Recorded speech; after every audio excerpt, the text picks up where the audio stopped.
बिहार की स्थिति बद से बदतर है। आज गांव में जाइए, जहां मैं जाता हूं, जीवन में दो चीज बहुत ही जरूरी है, वह है शिक्षा और स्वास्थ्य। शिक्षा की स्थिति क्या है? हाँ, मंजिलें बनी, भवनें बनी, टेबल कुर्सी लगा है, समरसेबुल गड़ा है, खाने में अच्छी व्यवस्था है, लेकिन जिस हेतु हम खाना देते हैं, मध्याह्न भोजन चलाते हैं, टेबल कुर्सी की व्यवस्था करते हैं, किताब की व्यवस्था करते हैं, पोशाक की व्यवस्था करते हैं, उस हेतु में हमें सफलता नहीं मिल रही। जो भी अफसर जाते हैं स्कूल, जो भी पदाधिकारी जाते हैं, वो पढ़ाई की बात नहीं करते हैं, वो पूछते हैं आज खाना में क्या बना था, आज मध्याह्न भोजन में क्या खाए। मुझे तो बड़ी प्रसन्नता है, चीफ सेक्रेटरी एजुकेशन विभाग के एस सिद्धार्थ जी आजकल ऑनलाइन भी शिक्षकों से बात करते हैं।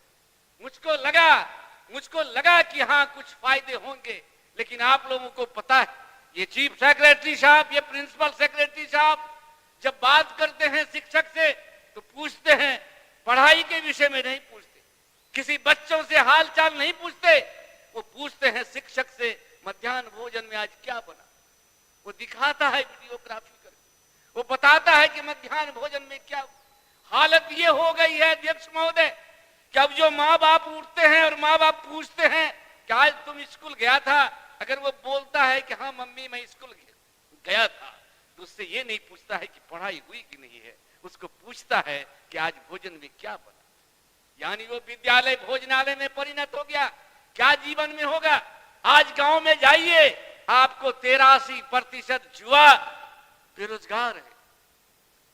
जान करके आपको दुख भी होगा कि इस देश में, इस बिहार में केरल, कर्नाटक, तमिलनाडु, बंगलोर, महाराष्ट्र, दिल्ली, पंजाब, हरियाणा और बंगाल, असम का नौजवान नहीं दिखता है, कहीं नहीं दिखता, ना तो खेतों में, ना खलिहानों में, ना दुकानों में, ना होटलों में, कहीं नहीं दिखता है। लेकिन क्या वजह है कि आज भी इस बिहार का 2,50,00,000 नौजवानों से अधिक जिसके हाथों में काम करने की ताकत है, क्षमता है, वो बूढ़ी माँ को छोड़कर, बूढ़े बाप को छोड़कर, बिलखते पत्नी को छोड़कर, बिलखते बच्चे, अबोध बच्चे को छोड़कर, वो बिहार के बाहर दिल्ली में, पंजाब में, हरियाणा में, तमिलनाडु में, कर्नाटक। अभी हाल की बात है, मेरे क्षेत्र से एक आवेदन आया, आज ही आया है महोदय, वो मेरे धोरैया प्रखंड के कुमरडी गांव का है। वो स्वतंत्रता सेनानी, उनके पिताजी थे, वो मर गए, हैंड टू माउथ हो गया। नतीजा हुआ को दिल्ली कमाने के लिए वो अपनी पत्नी और 2 बेटी के साथ दिल्ली गया। जिस दिन दिल्ली में वो ट्रेन से उतरा, उसी दिन ट्रेन के हादसे का शिकार हो गया। 4 ही मिनट बचा आपका। उनकी पत्नी और 2 बच्चियां वहीं मर गए, मौत हो गई। वो हर दरवाजे में दस्तक दिया, बिहार सरकार से उन्होंने आरजू विन्नत किया, केंद्र के रेलवे मिनिस्टर से मिला, लेकिन आज तक उनको कोई सहायता राशि नहीं मिली। ये स्वतंत्रता सेनानियों के परिवार का हश्र। बिहार में भ्रष्टाचार व्याप्त है, यह कहने में मुझको कोई संकोच नहीं है। मैं गांव में रहता हूं, सुदूर क्षेत्रों में रहता हूं।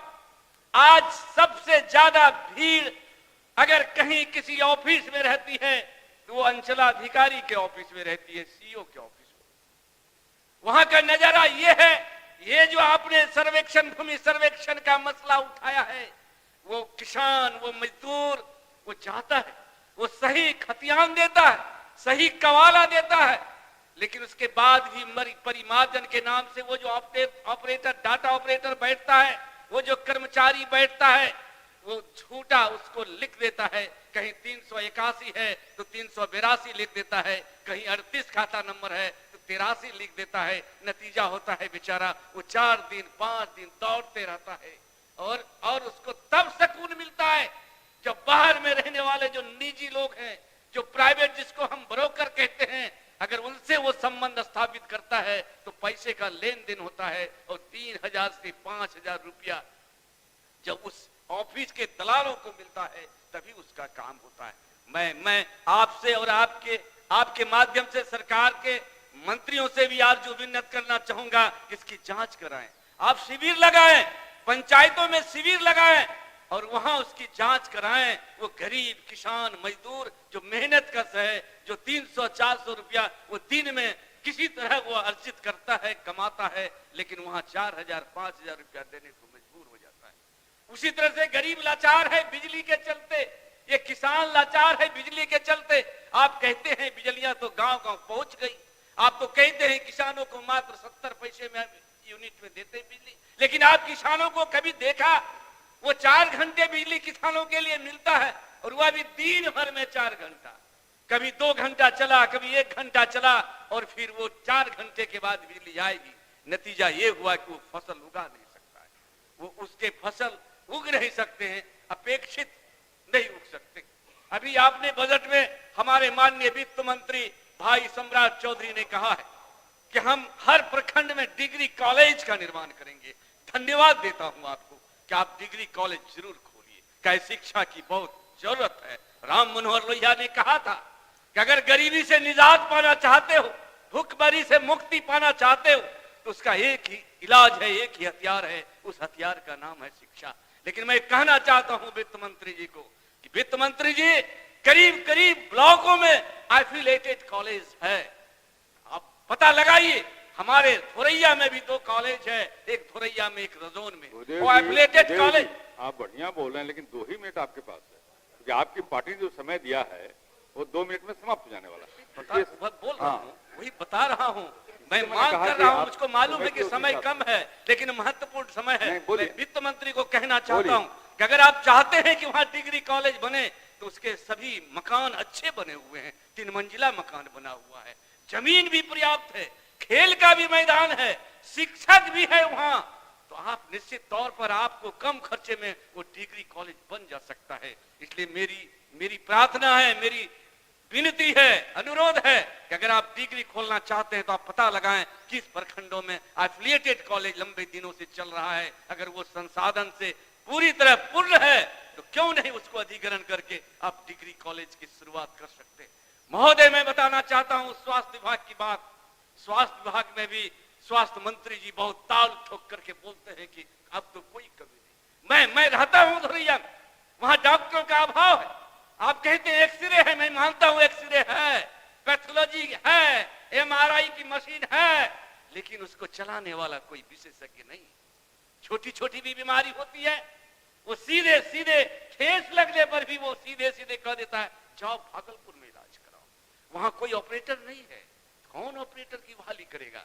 आपने सही बात है, 17 महीने जब तेजस्वी प्रसाद यादव जी यहाँ डिप्टी CM रहे और स्वास्थ्य मंत्री की जिम्मेवारी उनको मिली, तो हर पंचायतों में स्वास्थ्य उपकेंद्र का भवन बन दिया, बना भवन, लेकिन डॉक्टर नहीं है, वो एनम वहां नहीं है।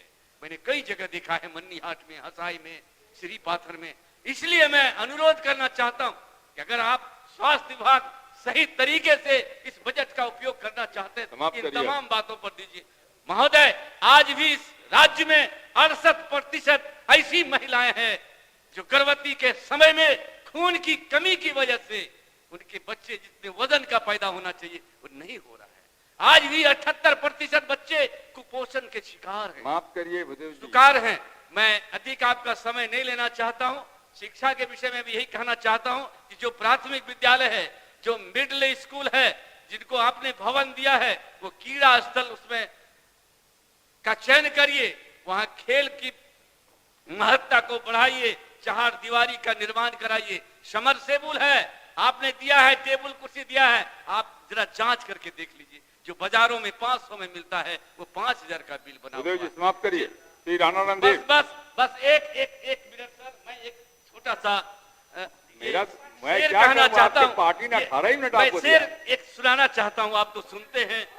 जिसका गुमा नहीं था, जिसका गुमा नहीं था वही बात हो गई, जिसका गुमा नहीं था वही बात हो गई। ये शहर ना नहीं, रात हो गई। अच्छे दिन तो इस शहर में आए नहीं, मगर NDA के बुरे दिनों की शुरुआत हो गई। श्री राणा, आपने मुझको